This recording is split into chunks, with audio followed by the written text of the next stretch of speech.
امام بخاری جیسے امام مسلم جیسے فیض حاصل کرتے رہے، یہ وہ کتاب ہے، یہ وہ امام ابی ابن شیبہ ہیں۔ وہ لکھتے ہیں کہ عاصم بن کلیب اپنے والد سے کہ میں نے حضرت علی بن ابی طالب کو دیکھا، وہ صرف افتتاح نماز کے وقت رفع یدین کرتے تھے، پھر اس کے بعد نہیں کرتے۔ وہ کہتے ہیں ان عاصم بن کلیب ان علی کان یرفع یدیہ اذا افتتح الصلاۃ ثم لا یعود، مولا علی صرف افتتاح نماز میں رفع یدین کرتے تھے، اس کے بعد کسی تکبیر میں مولا علی رفع یدین نہیں کرتے تھے۔ عبداللہ ابن عمر کرتے ہیں، اس کہتے ہیں انہوں نے بھی نہیں کیا، مولا علی نے بھی رفع یدین نہیں کیا۔ اب مولا علی کی حدیث آپ سنا رہے ہیں، رفع یدین انہوں نے کہا حضور نے کیا، وہ حضور کا ایک عمل بتا رہے ہیں، حکم نہیں بتا رہے، حکم عمل کر کے بتا رہے ہیں۔ جب صحابی کسی کام پر عمل کرے اس کا مطلب ہے وہ حکم نافذ ہے۔ مولا علی رفع یدین والی حدیث لائے اور عمل رفع یدین نہ کرنے کا، تو رفع یدین نہ کرنے کا حکم نافذ ہوگا۔ پھر حضور سے نہ کرنے والا بھی میں نے آپ کی خدمت میں عرض کیا، لیکن جن راویوں کو پیش کرتے ہیں رفع یدین کرنے کے لیے، ان کا اپنا عمل اس کے خلاف نکلا، رکوع سے قبل اور رکوع کے بعد اور تیسری رکعت کے شروع میں۔ جو رفع یدین کرتے ہیں تکبیرات کے دوران کے لیے رفع یدین نہیں کیا۔ اور حضرت مالک بن حویرث کے حوالے سے یہ جو حدیثیں بیان کرتے ہیں، حضرت مالک بن حویرث رضی اللہ تعالیٰ عنہ سے تو سجدوں کے وقت بھی، سجدے سے پہلے اور بعد میں بھی رفع یدین کرنا ثابت ہے، پھر وہ کیوں نہیں کرتے؟ بات تو نہیں کرتے۔ تو مولا علی کا یہ عمل ہے۔ اب میں نے آپ کی خدمت میں ایک اور بات عرض کی تھی کہ دیکھیں ہم انہیں یہ کہتے ہیں کہ آپ رفع یدین کرنے رکوع سے قبل اور بعد کی حدیث لائے ہیں، عمل کی لائیں، حکم نہیں آپ دکھا سکتے، حکم دکھائیں۔ بدلے میں ہم بھی رفع یدین کرنے والی حدیث پیش کی ہے، حکم نہیں دکھائیں، حکم دکھانے کی ضرورت نہیں ہے۔ جب آپ حکم نہیں دکھا سکتے لیکن ہم حکم دکھا بھی دیں تو پھر تو ہماری بات کو ترجیح ملے گی کہ عمل بھی لائے اور حکم بھی، انہوں نے صرف عمل لایا، حکم نہیں دکھایا۔ اب میں آپ کو وہ حدیث پیش کرنے جا رہا ہوں جو مسلم نے لکھی ہے اور اس میں حکم ہے، اور وہ سنیں۔ وہ حدیث یہ ہے ان جابر ابن سمرہ رضی اللہ تعالیٰ قال خرجنا علینا رسول اللہ صلی اللہ علیہ وسلم فقال ما لی اراکم رافعی ایدیکم کانہا اذناب خیل شمس اسکتوا فی الصلاۃ۔ کہتے ہیں ہم نماز میں تھے اور اوپر سے حضور آ گئے۔ جب حضور آئے، جابر بن سمرہ رضی اللہ تعالیٰ کہتے ہیں حضور اس کے بعد آئے اور حضور نے ہمیں ہاتھ اٹھاتے ہوئے دیکھا، کہا میں کیا دیکھ رہا ہوں تو نماز میں ہاتھ اٹھا رہے ہو، نماز میں تم ہاتھ اٹھا رہے ہو۔ حضور نے کہا ایسے جیسے بت کے ہوئے گھوڑے اٹھاتے ہیں، گھوڑوں کی دم میں ہوں، بت کے ہوئے گھوڑوں کی دم میں ہوں۔ پھر حضور نے کہا نماز کو اسکتوا فی الصلاۃ، نماز کو سکون سے ادا کرو۔ اب یہ جو میں نے آیت پڑھی ہے نا کہ نماز میں مسلمان خشوع اور خضوع استعمال کرتے ہیں، یہ اس پہ دلیل ہے رفع یدین نہ کرنے پر۔ تو یہ حضور حکم لائے ہیں۔ اب اس پر پتہ ہے وہ لوگ ایک دلیل قائم کرتے ہیں، وہ کہتے ہیں نہیں یہ بعد السلام تھا، سلام کے وقت۔ وہ بھی ایک حدیث بیان کرتے ہیں کہ نبی پاک صحابہ کا دور تھا، صحابہ بیان کرتے ہیں کہ جب ہم نماز پڑھتے تھے تو ہم جو ہے دائیں طرف سلام کرتے تھے تو ہاتھ کرتے تھے، بائیں طرف سلام کرتے تھے تو ہاتھ کرتے تھے۔ تو حضور نے یہی لفظ استعمال کیے کہ اذناب خیل شمس، کہ ایسے ہاتھ نہ اٹھاؤ جیسے بت کے ہوئے گھوڑوں کی دمیں ہوں۔ تو یہ کہتے ہیں یہ تو وہ حدیث ہے سلام کے بعد کی ہے۔ تو اب اس کا یہ بات جواب سن لیں کہ وہ اس حدیث کا اس کے ساتھ تعلق ہی نہیں۔ کیوں؟ وہ حدیث آپ پڑھیں تو وہ میں راوی بھی ہو رہے، اس میں راوی بھی ہو ایک، پھر اس میں وہ یہ کہتے ہیں کہ ہم حضور کے پیچھے نماز پڑھ رہے تھے، جبکہ یہ حدیث یہ کہتی ہے ہم نماز پڑھ رہے تھے حضور آئے۔ پھر اس میں ایک خاص نقطہ یہ ہے کہ حضور نے کہا نماز میں سکون اختیار کرو۔ تو بھائی سلام کے بعد تو نماز ہی نہیں رہتی، نماز میں کی بات ہو رہی ہے۔ حضور نے کہا نماز میں ہاتھ بار بار نہ اٹھاؤ۔ تو یہاں یہ ترک حدیث جہاں ترک رفع یدین ہے اندر قبل رکوع اور بعد رکوع، تو یہ حکم میں آپ کو سنا رہا ہوں، یہ حکم آ گیا نبی پاک کا۔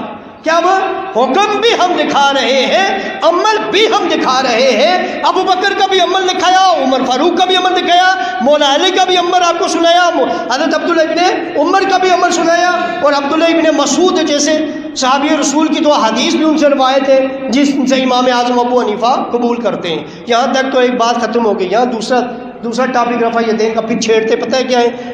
جب ادھر سے بے بس ہو جاتے ہیں کہتے ہیں آپ غوث اعظم کو مانتے ہیں تو پھر سرکار غوث اعظم تو رفع یدین کرتے تھے. اب اس کا بھی جواب سن لیں. سرکار غوث اعظم رفع یدین کرتے تھے؟ ہاں کرتے تھے. سرکار غوث اعظم رفع یدین کرتے تھے. ہمارے نزدیک رفع یدین کرنے سے بھی کسی کی نماز ضائع نہیں ہوتی، ہو جاتی ہے. میں نے پہلے عرض کیا ہمارے نزدیک مسئلہ یہی ہے، ہو جاتی ہے، لیکن افضل یہ ہے کہ نہ کریں. اب بھائی ایک تو جواب یہ ہے کہ سرکار غوث اعظم، اچھا غوث اعظم کیوں کہتے ہیں اس کا بھی میں آپ کو جواب دوں گا، لیکن اب کسی جمعے کو دے دوں گا، ٹائم پورا ہو رہا ہے. پہلے اس کا جواب سن لیں. سرکار غوث اعظم حنبلی تھے. کیا تھے؟ حنبلی تھے. اور حنبلی رفع یدین کرتے، حنبلی رفع یدین کرتے، وہ اپنے امام کو فالو کر رہے تھے. ہم ہیں حنفی، وہ جس کے مقلد تھے وہ حنبلی فقہ تھی. اور حنبلی کے بھی استاد امام احمد بن حنبل کے استادوں کے استادوں کے استاد امام ابو حنیفہ ہیں. ہم ان کے استادوں کو فالو کرتے ہیں ایک، اور ہم تابعی کو فالو کرتے ہیں، یہ تابعی ہیں. اور امام سرکار غوث اعظم تو صحابہ اور تابعی کے مقابلے میں تو نہیں.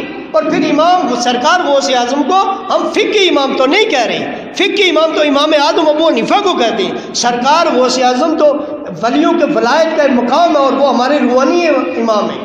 اور روحانیت میں آپ انہیں امام مانتے ہیں، فقہ میں وہ خود مقلد ہے امام احمد بن حنبل کا. وہ فقہ میں خود مقلد ہے امام احمد بن حنبل کے. وہ حنبلی تھے، اٹھا کے پڑھے ان کے لیے ان کی تعریف کے، وہ ان کے حضرت سیرت پڑھے نا، وہ کیا تھے؟ وہ حنبلی تھے. وہ خود امام احمد بن حنبل کے مقلد تھے. اور ہم اس کے مقلد ہیں جن کے شاگردوں کے وہ میں امام مالک جیسے آتے ہیں، امام شافعی جیسے آتے ہیں، امام شافعی جیسے، امام قاضی ابو یوسف جیسے آتے ہیں. اور امام احمد بن حنبل تو ان کے شاگردوں کے شاگردوں کے شاگردوں میں آتے ہیں، ان کے مقلد تھے. تو اب آپ نے کس کو چننا ہے پھر؟ تو فقہی بات ہے یا فقہی بات. دوسری بات آپ کہتے ہیں کہ امام سرکار غوث اعظم کو آپ ولیوں کا سردار بھی مانتے ہیں. ہم تو سرکار غوث اعظم کے نام جتنی مرتبہ لیں گے ہمیں ہمارا دل اتنا ایمان، ہمارا نور منور ہوتا ہے، ہمارا دل ایمان کی حلاوت محسوس ہوتی ہے سرکار غوث اعظم کے ذکر سے. لیکن فقہی امام نہیں. کیوں؟ اب آپ کہیں گے یہ کیا بات ہوئی؟ تو بھائی اس طرح تو ہم امام بخاری کا بھی اپنے دلوں کو منور ان کا نام لے کے کرتے ہیں. ہم فقہ میں ان کو بھی نہیں مانتے، ان کے طریقے پہ نہیں چلتے. اس طرح ہم امام احمد بن حنبل کو بھی تو بڑے مقلد ہیں، کتنے بڑے بزرگ تھے. ہم ان کی پاؤں کی جوتیوں کی خاک برابر نہیں ہے. فقہ میں ہم ان کو بھی نہیں، ان کے بھی مقلد نہیں ہیں. امام شافعی کا بھی یہی مقام ہے، ہم بڑا ان کا ذکر کرتے ہیں، وہ کہاں اور ہم کہاں. لیکن فقہ میں ہم ان کو بھی فالو نہیں کرتے. صرف غوث اعظم کے نام پہ مرچیں کیوں لگتی ہیں؟ ہم تو فقہ میں ان کو بھی نہیں فالو کرتے، امام شافعی جیسوں کو. ہم تو ان فقہ میں جن کے خود غوث اعظم مقلد تھے، امام احمد بن حنبل ساری تعریفیں کر کے ان کو مان کر فقہ میں ان کے مقلد نہیں ہے. اگر ان کے مقلد ہوں گے تو امام ابو حنیفہ جیسوں کو چھوڑ دیں گے. اور امام ابو حنیفہ وہ ہیں جو ڈائریکٹ صحابہ سے فیض حاصل کرتے رہے. اب ان باتوں کو کون، میں یہی بات کروں. اب یہ جو صرف اس کو دیکھ کر، موبائل کو دیکھ کر جو دین سیکھتے ہیں نا، ان کو نہیں پتا کہ موبائل کو دیکھ کر آپ ان سے سوال نہیں کر سکتے. وہ آپ کو موبائل پہ جواب ایسے نہیں دے سکتے. اور پھر بات یہ ہے کہ وہ بندہ بھی یہ کہے کہ میرے سامنے کوئی نہ آئے، صرف ان کے بڑے آئے. بڑے نہیں آتے تو ہمارا کوئی قصور نہیں ہے. لیکن یہ والی بات ہے کہ یہ بات یاد رکھیں کہ دین ہمیشہ ٹی وی اور فونوں سے مت سنیں. کیوں؟ آپ کے ذہن میں جو سوالات آئیں گے، ٹی وی سے آپ سوال کریں گے، وہ جواب دیں. اسی لیے ہم کہتے ہیں کہ دین کو، حضور نے فرمایا قرآن کو سیکھو اور سکھاؤ، بندوں کو حکم دیا گیا ہے. تو یہ ہمیں اس بندے سے دین سیکھو جس کے سامنے سوال کر سکو اور جواب دے سکے. ٹی وی اور موبائل سوال کرنے اور جواب دینے سے محفوظ ہیں، پاک ہیں، نہیں دے سکتے آپ کو سوالوں کے جواب. اس لیے کسی استاد کے سامنے اتوار کو میں نے درس قرآن شروع کیا ہوا ہے، یہ تیسرا اتوار ہوگا. مغرب کے فوراً بعد صرف 30 منٹ سے اوپر نہیں لگتے. آذان سے بھی بہت پہلے ہمارا درس قرآن ختم ہو جاتا ہے. پہلے جمعے کو قرآن کے حوالے سے، عظمت کے حوالے سے پہلے اتوار کو. دوسرے اتوار کو میں نے طاؤس پہ لوگوں کو بتایا تھا جو آئے تھے. اس اتوار کو بسم اللہ اور سورہ فاتحہ کا آغاز ہوگا. تمام احباب سے گزارش ہے کہ اتوار کو کوشش کریں مغرب کی نماز نیچے ہی مسجد میں پڑھیں اور وہاں سے آپ ساتھ ادھر بھی آ جائیں. اتوار کو ہفتے میں ایک دن آدھا گھنٹہ قرآن کے نام کا نکالیں، قرآن سیکھیں. وہاں آپ سوال کر سکتے ہیں، آپ کے ہر سوال کا جواب اس اتوار کو یا اگلے اتوار کو دیا جائے گا. یہ جو مسئلے شروع ہوئے ہیں انشاءاللہ، وہ جو دماغوں میں شیطانی دور آ رہا ہے اور دجال کا دور آ رہا ہے، اسی طرح کی میڈیا میں بھی میں آپ کو میں کچھ ایسی تحقیق میرے پاس پہنچی ہے کہ میں سمجھ گیا ہوں کہ یہ لوگ کدھر جا رہے ہیں۔ مولانا اسحاق جو مرزا جیلمی کے بھی استاد ہیں، وہ کس سے مستفیض ہو، وہ کس کو فالو کرتے رہے، یہ کس کو فالو کرتا ہے؟ یہ اس بندے کو فالو کرتے ہیں۔ میں آپ کو حقیقت بتاؤں، جو پہلے اہل حدیث تھا، اہل حدیث ہی ہے، فوت ہو گیا تھا، وہ 1920 میں فوت ہو گیا تھا، لیکن وہ بندہ گستاخی رسول کا واجب القتل بھی نہیں مانتا، اور قادیانیوں کے معاملے میں اس کے جو ہیں جو عقائد ہیں وہ اور ہیں۔ اب میں نے میری تحقیق جو نکلی ہے وہ یہ نکلا کہ یہ ان کو بڑا فالو کرتا ہوں، ان کا بڑا مقام بیان کرتا ہے، اس بندے کا مقام بیان کرتا ہے جو قادیانیوں کے معاملے میں نرم ہے، اس بندے کا مقام بیان کرتا ہے جو گستاخ رسول کو واجب القتل نہیں مانتا، اور اس کا نام ہے وحید الزمان۔ آپ نیٹ سے نکال کے دیکھ لینا وحید الزمان کے عقائد، اور جس نے بڑی تعریفیں بیان کی ہوئی ہیں۔ اب آپ سمجھیں کہ یہ پلندہ کدھر جا رہا ہے، یہ کیوں قادیانیوں کی حمایت میں بھی کبھی کبھی بولتے ہیں، اور کیوں کبھی